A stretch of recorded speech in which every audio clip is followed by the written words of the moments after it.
Bismillahirrahmanirrahim. Assalamualaikum warahmatullahi wabarakatuh. Pada video ini saya masih akan membahas mengenai kinematika partikel.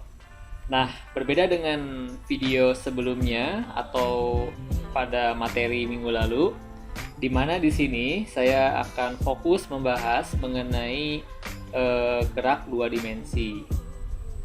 Nah, gerak-gerak dua dimensi itu yang akan saya bahas. Yang pertama adalah gerak relatif, yang kedua adalah gerak parabola atau gerak proyektil, dan yang ketiga adalah gerak melingkar. Ya, di sini adalah ketiga contoh dari gerak dua dimensi ya, seperti itu. Baik, kita mulai dengan materi yang pertama, yaitu mengenai gerak relatif. Apa itu gerak relatif?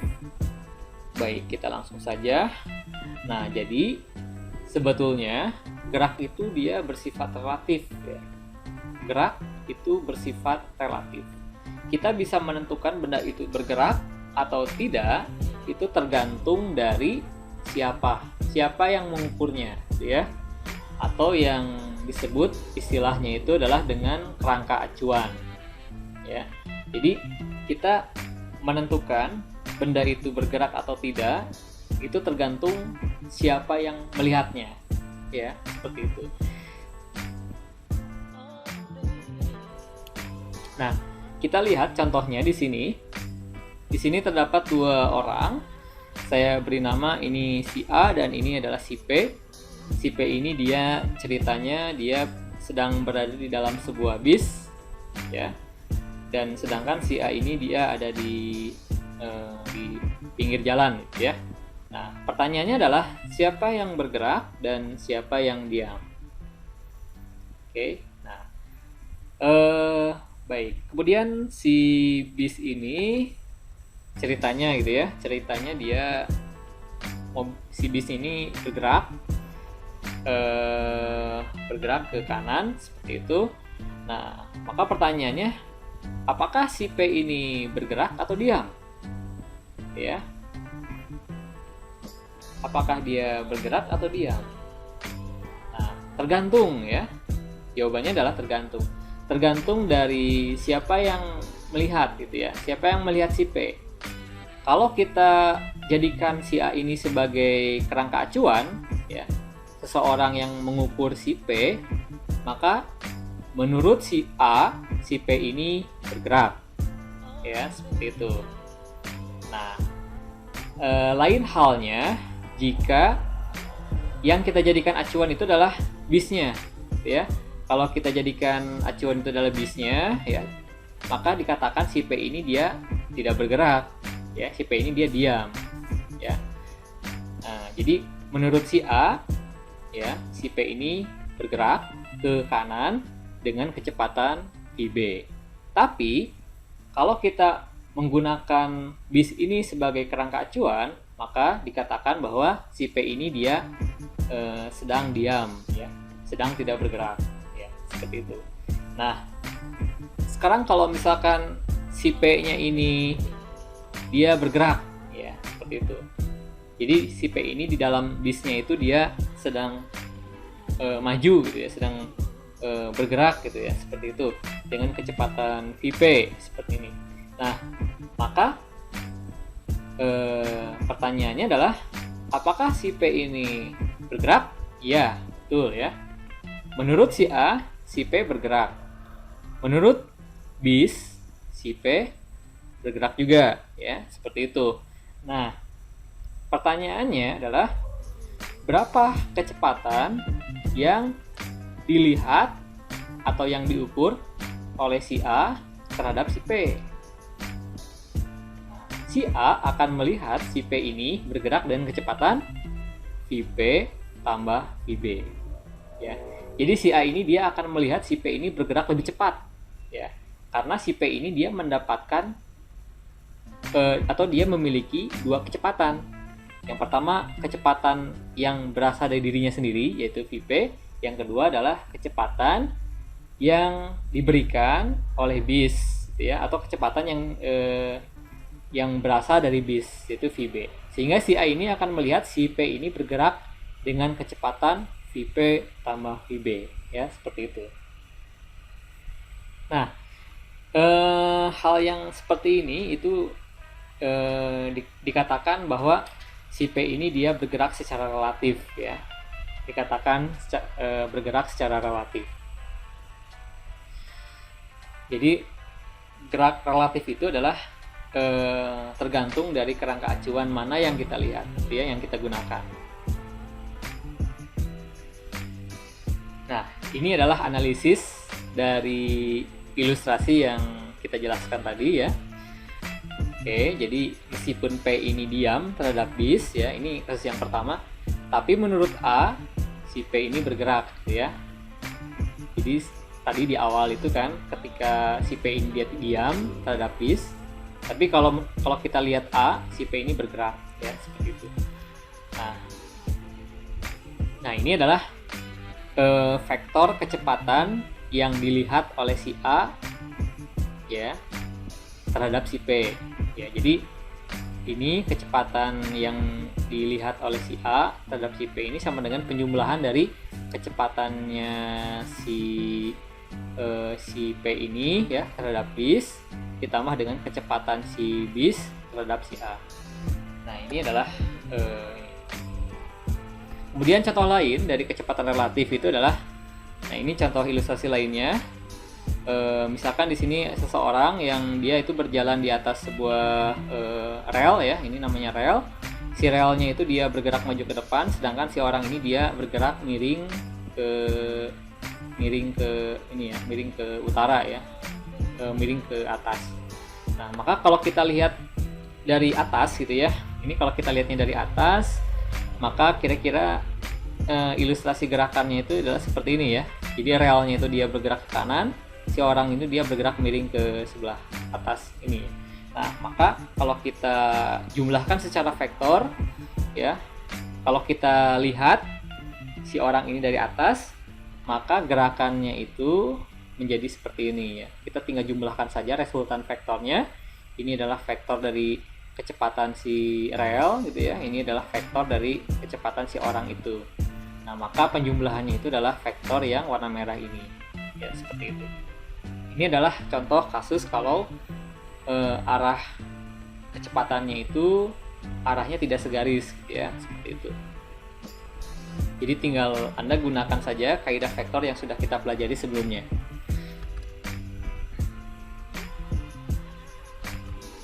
Baik, kita lihat contoh latihannya atau contoh persoalannya di sini, contoh kasusnya.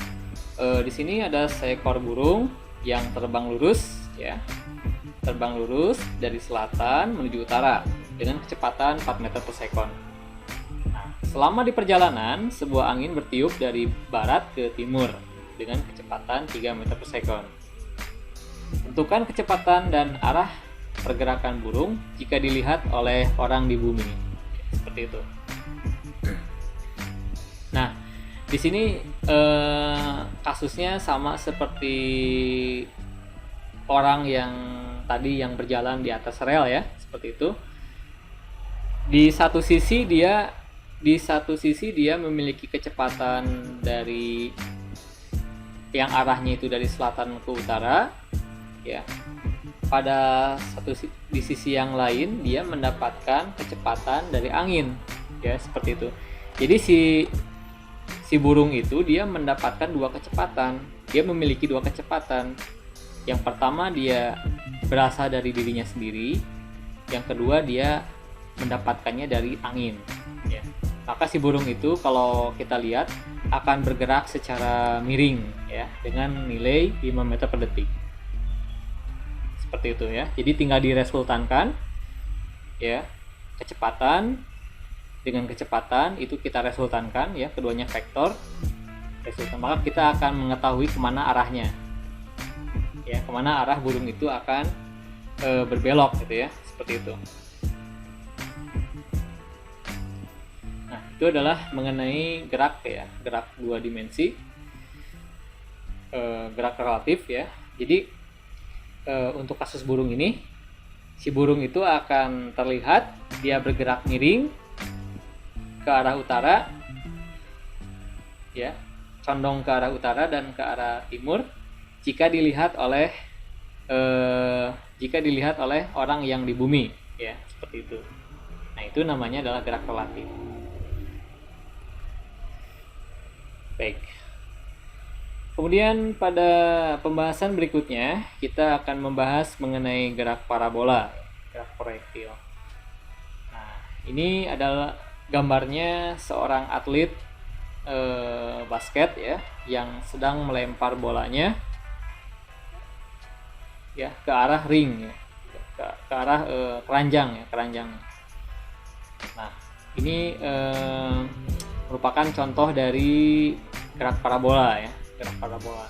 Dimana kalau kita perhatikan si bola basket ini lintasannya itu akan berbentuk sebuah garis parabola, ya, seperti itu. Oke. Nah, pertanyaannya adalah kenapa bisa seperti itu? Kenapa bentuknya lintasannya itu bisa sedemikian rupa, ya? Oke, kita bahas, ya, kita lihat lebih detail mengenai gerak parabola, ya. Oke, sebelumnya di sini kita ada gambar, ya. Ini ada si A, ya, kita masih menggunakan si A, ya, dengan si P. Di sini si P dia sedang memegang sebuah batu, ya, yang warna merah ini, sebuah batu. Dan si P ini dia berada di atas roda, ya, atau apalah namanya gitu, ya. Nah, di sini ceritanya si P ini dia akan melempar bola ke atas gitu, ya, seperti itu. Nah, kalau misalkan rodanya diam, itu kira-kira lintasannya bagaimana, ya. Nah, kalau si rodanya sambil bergerak, kemudian si roda ini dia bergerak, si P ini dia sambil melempar batu, kira-kira lintasannya kayak gimana gitu, ya, seperti itu. Nah, oke, sekarang kita lihat, ya. Oke, ketika si ini maju gitu, ya, kita lihat, nah, si P ini dia akan melempar bola ke atas, ya, lempar bola ke atas. Nah, kira-kira si P akan melihat batu tersebut bagaimana? Batu tersebut akan terlihat oleh si P ini dia bergerak lurus, ya, naik turun. Nah, jadi si P dia akan melihat batu ini bergerak lurus naik turun. Nah, pertanyaannya adalah ketika kita menggunakan kerangka acuan si A untuk melihat pergerakan si batu ini, kira-kira gerakan si batu ini bentuknya seperti apa? Nah, itu adalah yang dilihat oleh si A, ya. Kita lihat sekarang yang dilihat oleh si A akan seperti apa, ya. Jadi si rodanya itu dia maju ke depan, sedangkan si P ini dia sambil melempar batu ke atas, ya. Nah, maka yang akan dilihat oleh si A itu akan menjadi seperti ini. Nah, ya. Oke. Si bolanya itu dia tidak akan jatuh ke belakang. Si bolanya ini dia akan ikut bersama dengan si P yang bergerak maju ke depan, ya, seperti itu. Oke, kita lihat lagi, ya. Nah, jadi si rodanya dia maju, si P-nya dia melempar bola ke atas. Nah, ternyata si bolanya itu dia tidak jatuh ke belakang, gitu, ya. Ternyata si bola ini dia tetap jatuh ke tangan si P, ya. Oke, kita lihat lagi. Nah, seperti itu, gitu, ya. Nah, kalau kita lihat lintasannya si batu ini, ya, kita perhatikan, kita gambarkan, gitu, ya, maka bentuknya akan seperti ini. Ya. Nah, ini silakan Anda bisa coba, ya, di rumah. Anda melempar batu, ya, Anda melemparkan batunya itu lurus ke atas, gitu, ya, lurus ke atas, tapi Anda sambil berjalan maju. Ya. Nah, kira-kira si batunya itu apakah jatuh ke belakang atau tidak, gitu, ya. Nah, itu silakan Anda bisa buktikan.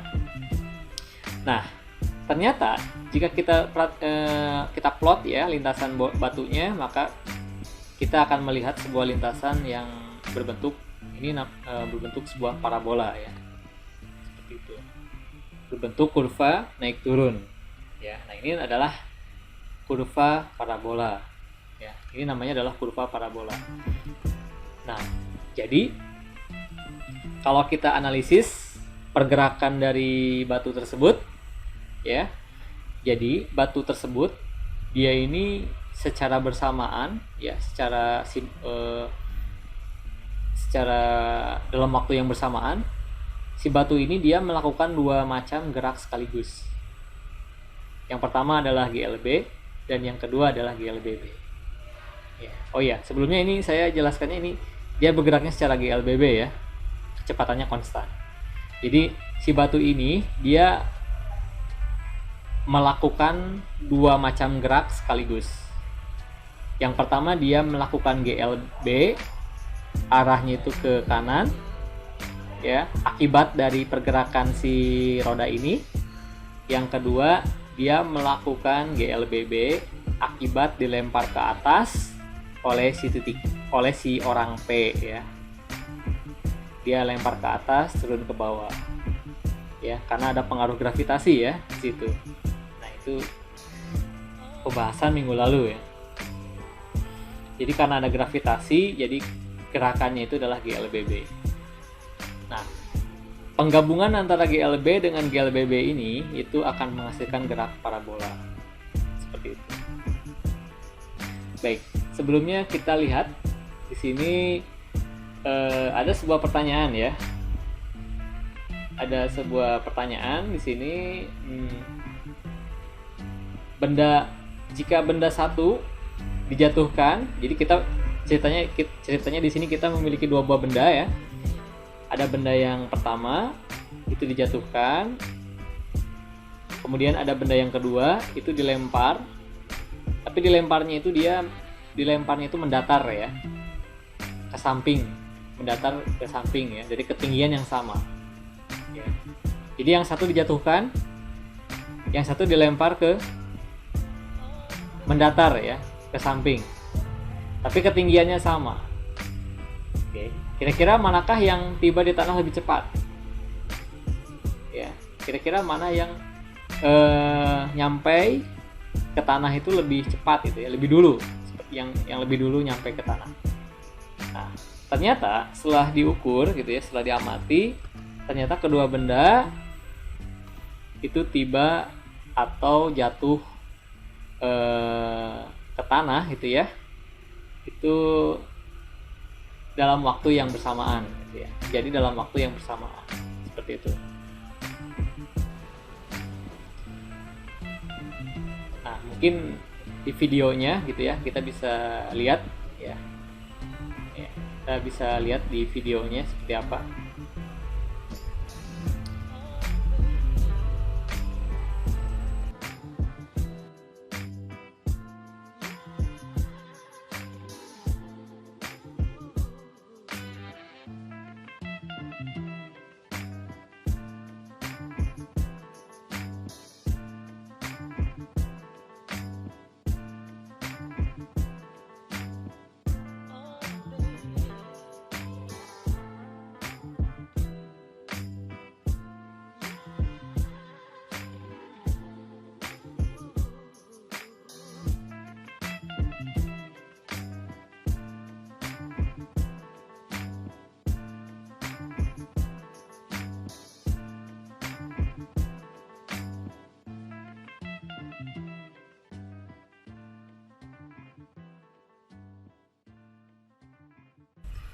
Baik, nah sekarang kita akan melakukan analisis matematis ya mengenai gerak parabola ini. Di sini sebuah bola kita lempar secara miring ya, miring ke atas. Ya, kita buat dulu sumbu koordinat. Sumbu koordinat ini berfungsi sebagai titik acuan ya untuk menggambarkan posisi benda. Nah, ini bendanya ceritanya kita lempar ke seperti itu ya. Kita kita lempar atau kita tendang ya sama saja. Nah, maka dia akan membentuk lintasan gerak parabola seperti itu. Nah, kalau kita analisis di sini ya, ketika benda pertama kali kita lempar ya atau kita tendang, artinya kita memberikan kecepatan awal ya pada benda, itu adalah v. Nah, dimana kecepatan awal ini dia arahnya miring ya, arahnya miring. Nah, sehingga jika kita proyeksikan ke arah sumbu x dan sumbu y, maka kita akan memiliki vektor komponen dari kecepatan awal ini ya. Ini adalah v0x ya, ini adalah v0y. Nah, oke, nah ini adalah proyeksi dari vektor v0 ya. Jadi kalau kita proyeksikan, kita akan mendapatkan v0x dan kita akan mendapatkan v0y. Nah, ini adalah kecepatan awal yang kita berikan pada si bola ini supaya dia bisa melakukan gerak parabola ya. Jadi dia harus diberikan kecepatan arahnya miring seperti itu ya, sehingga dia akan membentuk gerak parabola. Nah, kita lihat di sini ada sumbu x dan di sini ada sumbu y ya, seperti itu. Nah, sekarang kita analisis untuk masing-masing sumbu koordinat ya. Tadi di awal kita sudah mengatakan bahwa gerak parabola adalah perpaduan atau gabungan dari gerak lurus beraturan atau GLB dengan gerak lurus berubah beraturan ya. Baik, sekarang kita lihat di sini oke, ini v0x dan v0y ya, v0y ya. Baik, kita analisis untuk sumbu x ya. Pada sumbu x ini dia bekerja GLB, gerak lurus beraturan. Nah, maka rumus gerak lurus beraturan itu adalah prinsipnya gerak dengan kecepatan yang konstan ya, yang tetap ya. Nah, karena ini hanya berlaku pada sumbu x, maka ini namanya adalah Vx. Nilainya tetap ya, tidak berubah ya, seperti itu. Nah, ini adalah rumus untuk menghitung perpindahannya ya, jarak atau perpindahan yang searah dengan sumbu koordinat x sama dengan kecepatan dikalikan dengan waktu ya. Ini v0x, kecepatan yang searah sumbu x dikalikan dengan waktunya. Nah, sehingga di sini kita tinggal mensubstitusikan v0x ini ke ini ya, v0 cos theta kita substitusikan ke sini, sehingga di sini kita bisa mendapatkan nilai perpindahan yang searah dengan sumbu x itu pada sumbu koordinat x, yaitu v0 dikalikan cos theta dikalikan dengan t.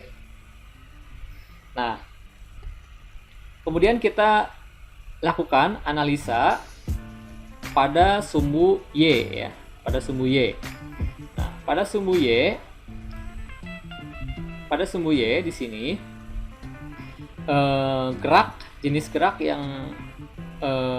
yang berlaku pada sumbu y ini adalah gerak GLBB. Nah, seperti yang kita ketahui, gerak GLBB ini adalah gerak di mana kecepatannya itu dia berubah ya. Nah, artinya di sini ada percepatan.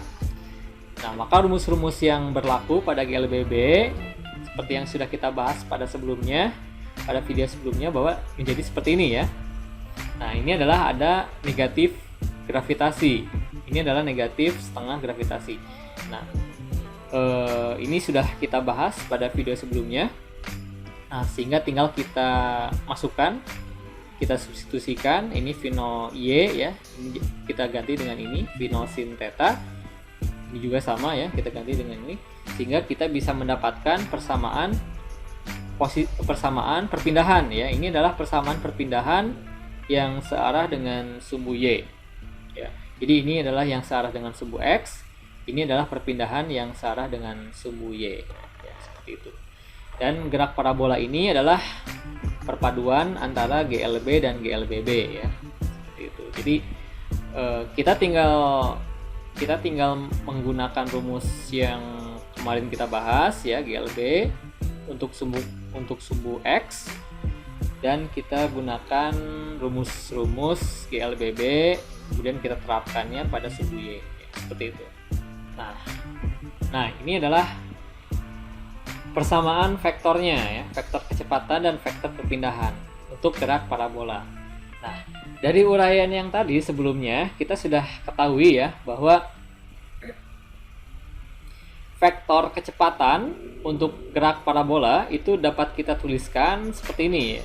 Ini vektor kecepatan sama dengan Vx ya, ini kecepatan yang sejajar dengan sumbu X kali I ya, ini vektor satuan ditambah dengan Vy dikali J ya, vektor satuan. Nah, tadi kita sudah mengetahui bahwa Vx pada gerak parabola itu ya, itu sama dengan V0 kalikan dengan cos theta ya, Vx-nya.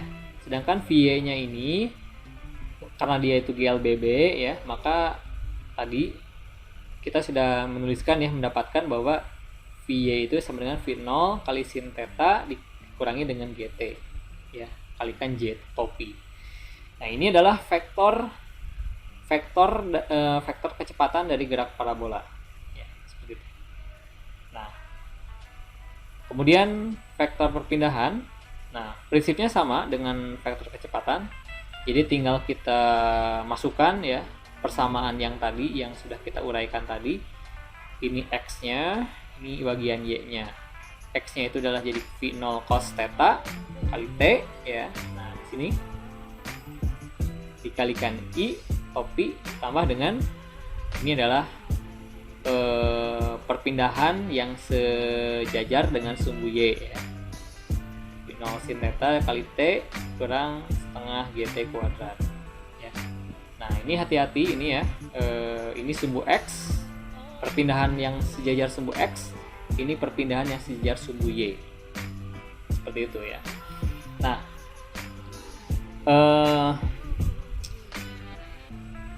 perpindahan yang sejajar dengan sumbu X itu nanti kita bisa menggunakannya untuk menghitung jarak maksimum yang dijangkau oleh gerak parabola itu, dan untuk yang perpindahan yang secara dengan sumbu Y ini kita bisa menggunakannya untuk mencari titik puncak ya, titik maksimum yang dicapai oleh peluru atau gerak parabola itu ya. Baik. Oke, ini adalah contoh soal dan pembahasan untuk gerak parabola. Oke, saya langsung berikan pembahasannya di sini. Jadi tinggal Anda pelajari ya. Oke, di sini kita lihat kita kaji ya, kita bahas bersama-sama, kita pelajari dari contoh soal ini. Sebuah peluru ditembakkan dari permukaan tanah dengan kelajuan awal 25 meter per sekon ya. Oke, ini adalah kecepatan awalnya dan sudut 53 derajat. Jadi ceritanya ini sebuah peluru ya, kita tembakan gitu ya, dengan kelajuan awalnya itu 25 meter per detik dan sudutnya 53 derajat. Nah, pertanyaannya adalah tentukan. Yang pertama adalah posisi peluru setelah 3 detik. Ya. Ini adalah pertanyaan yang pertama. Jadi setelah si peluru itu ditembakkan oleh kita, kemudian kita tunggu selama 3 detik. Kira-kira selama 3 detik itu peluru sedang berada di posisi mana gitu ya. Nah, itu bisa kita cari. Yang kedua adalah berapa lama peluru melayang di udara. Nah, ini adalah mengenai waktu ya. Jadi berapa lama si peluru itu dia berada di udara gitu ya. Dari pertama ditembakkan sampai dia jatuh ke tanah itu berapa lama waktunya. Dan yang ketiga pertanyaannya adalah tentukan tinggi dan jarak maksimum yang dicapai peluru. Oke, nah sekarang kita lihat pembahasannya untuk yang bagian A ya. Ini yang ditanyakan itu adalah posisi peluru setelah 3 detik ya. Baik, di sini kita bisa lihat ya, pada gerak parabola ini kita harus meninjaunya untuk masing-masing sumbu koordinat ya, Nah, di sini kita pertama kita amati ya pada sumbu X. Nah, maka di sini kita bisa mendapatkan X sama dengan V0 cos theta dikalikan dengan T ya. Ini rumus yang untuk perpindahan pada sumbu X ya. Nah, oke, ini X ini adalah perpindahan ya. Perpindahan. Ingat, perpindahan itu definisinya adalah posisi akhir dikurangi dengan posisi awal ya. Nah, XT dikurangi dengan X0. Nah, X0-nya itu dia pindah ke ruas kanan ya. X0-nya itu pindah ke ruas kanan sehingga jadi positif. Sehingga persamaannya menjadi seperti ini ya. Ini adalah posisi akhir, ini posisi awal. Ya, seperti itu. Nah, setelah itu kita masukkan ya nilainya. Nah, di sini X0 kita gunakan X0 ini nilainya 0 ya. Kita gunakan nilainya 0 karena X0 ini adalah posisi awal ya, posisi awal. Jadi kita anggap posisi awal itu 0 ya. Kecuali kalau di soal ada diketahui ya, baru kita masukkan.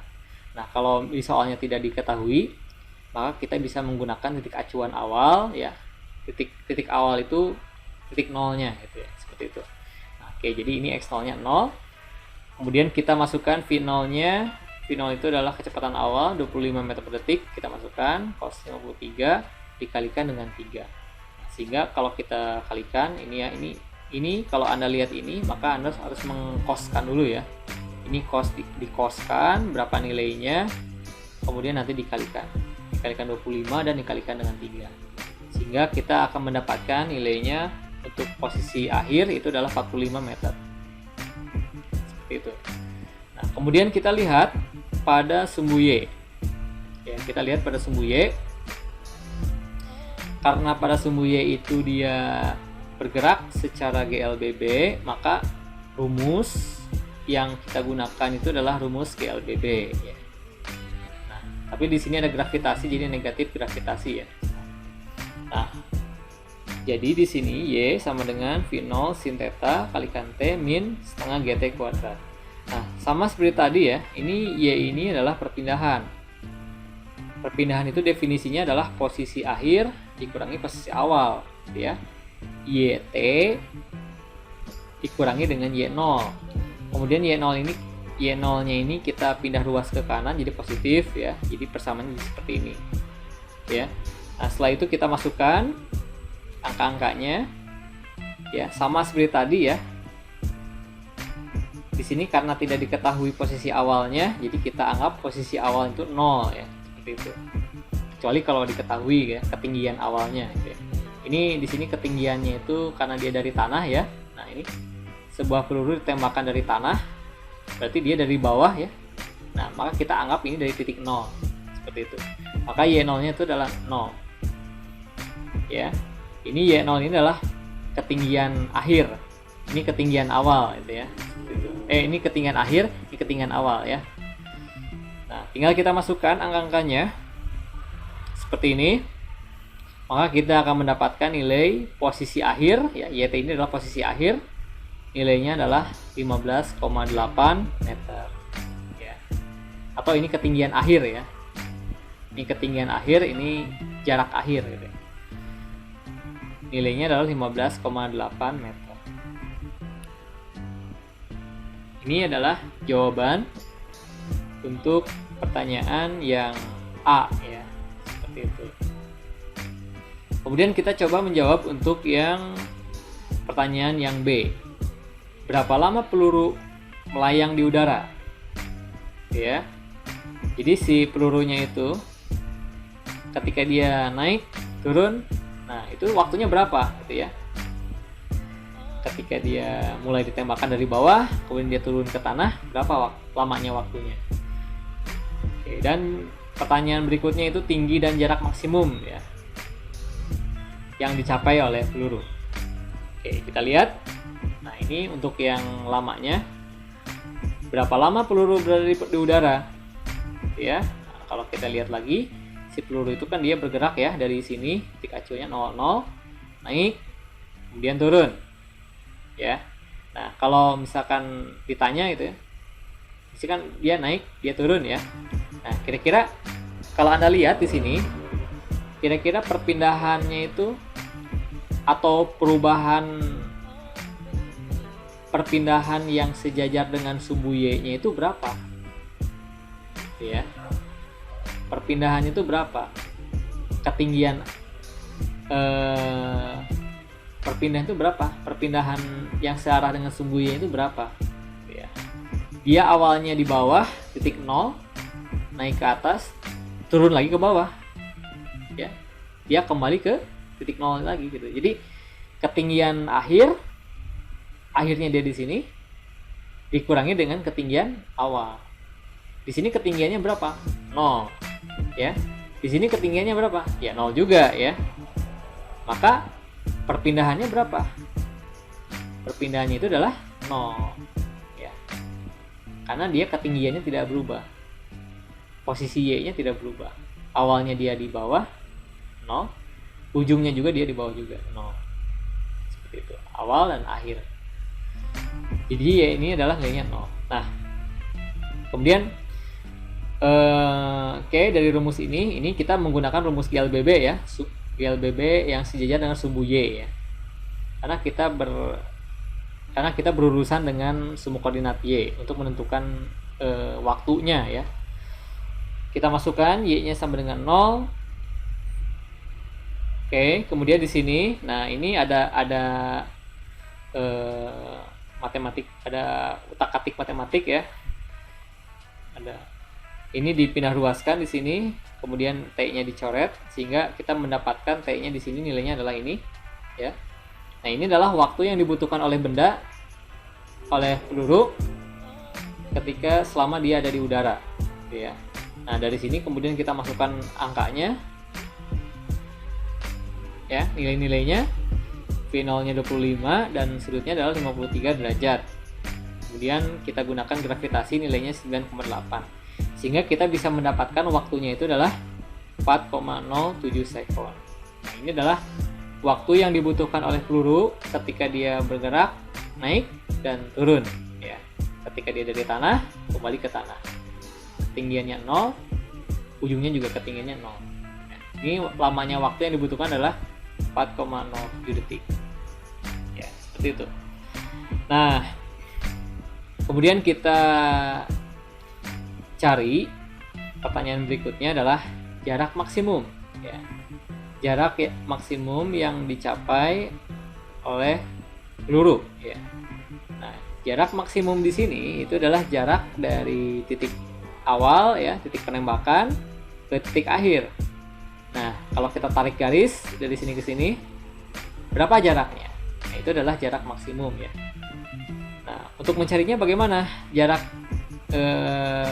ini gitu ya, jarak jangkauan ini. Nah, karena jarak jangkauan ini itu adalah jarak yang sejajar dengan sumbu X ya. Perhatikan di sini. Ini jarak ini adalah jarak yang sejajar dengan sumbu X ya. Karena dia sejajar dengan sumbu X, maka kita gunakan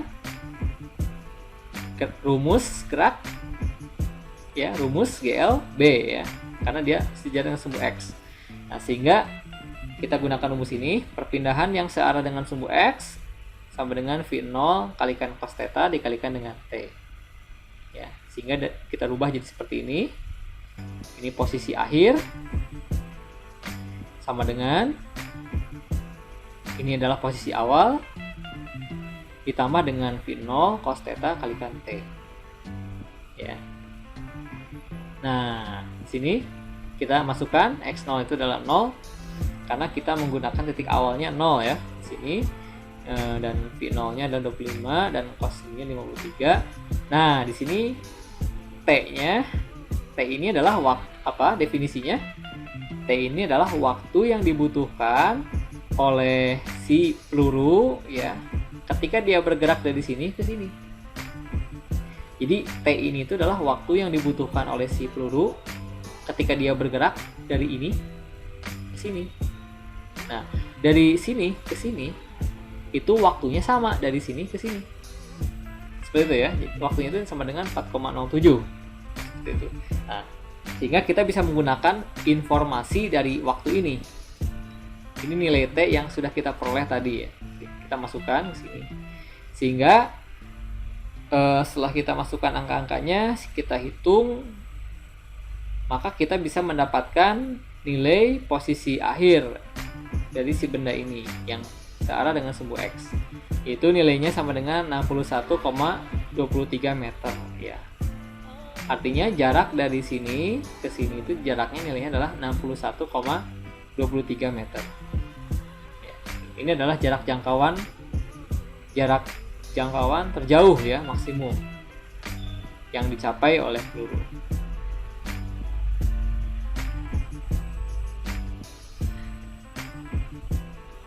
Kemudian berikutnya yang dicari itu adalah kalau tadi itu jarak jangkau maksimum, kalau yang ini itu adalah ketinggian maksimumnya. Ketika si peluru itu bergerak secara parabola, maka di sini akan ada titik puncak ya, titik puncaknya.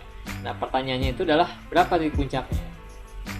Nah, karena titik puncak ini adalah ini jarak ya, jarak dari sini ke sini ya. Nah, ini jarak ini itu sejajar dengan sumbu Y. Nah, ini kalau kita perhatikan jarak dari puncak ke tanah itu sejajar dengan sumbu Y. Karena dia sejajar dengan sumbu Y, maka kita harus menggunakan rumus-rumus GL BB ya. Seperti itu. Nah, di sini kita menggunakan rumus GL BB yang ini bentuknya. Ya, yang bentuknya seperti ini. Bisa juga kita menggunakan rumus GLBB yang di dalamnya itu terdapat variabel waktu ya. Jadi yang rumusnya itu V0 sin theta kali T ya, negatif setengah GT kuadrat. Kita juga bisa sebetulnya menggunakan rumus itu. Tapi kita gunakan rumus yang ini saja. Nah, tinggal kita rubah ya. Ini Y ini adalah perpindahan benda yang sejajar dengan sumbu Y. Itu nilainya adalah posisi akhir pada posisi awal ya. Kemudian ini A-nya kita rubah jadi min gravitasi ya, karena arahnya dia ke bawah. Nah, kemudian setelah itu kita lihat di sini ketika benda bergerak dari sini ke sini, ya, ada nilai vektor kecepatan, jadi komponen dari vektor kecepatan yang nilainya itu 0 ya. Jadi ketika benda itu dia berada di titik puncak ya, ketika benda itu berada di titik puncak, itu vektor komponen dari kecepatan ya, ketika kecepatannya di sini yang sejajar dengan sumbu Y itu nilainya akan 0 ya. Oke, jadi saya ulangi lagi, ketika benda itu berada di titik puncak ya, vektor komponen ya dari benda itu yang arahnya sejajar dengan sumbu Y itu nilainya akan 0 ya, seperti itu. Nah, sehingga jika nilai V-nya itu, VTY-nya itu 0, kita masukkan ke sini, ke persamaan yang sebelumnya ini, maka rumusnya akan menjadi seperti ini. Ya, ketinggian akhir sama dengan V0 kuadrat dikalikan dengan sin theta kuadrat dibagi dengan 2G. Nah, maka H ini, ketinggian akhir ini, itu nilainya sama dengan titik puncak. Ya.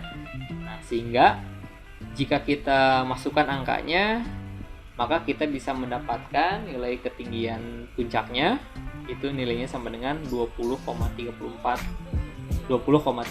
meter ya. Nah, Ini adalah ketinggian maksimum ya yang dicapai oleh peluru ya. Seperti itu.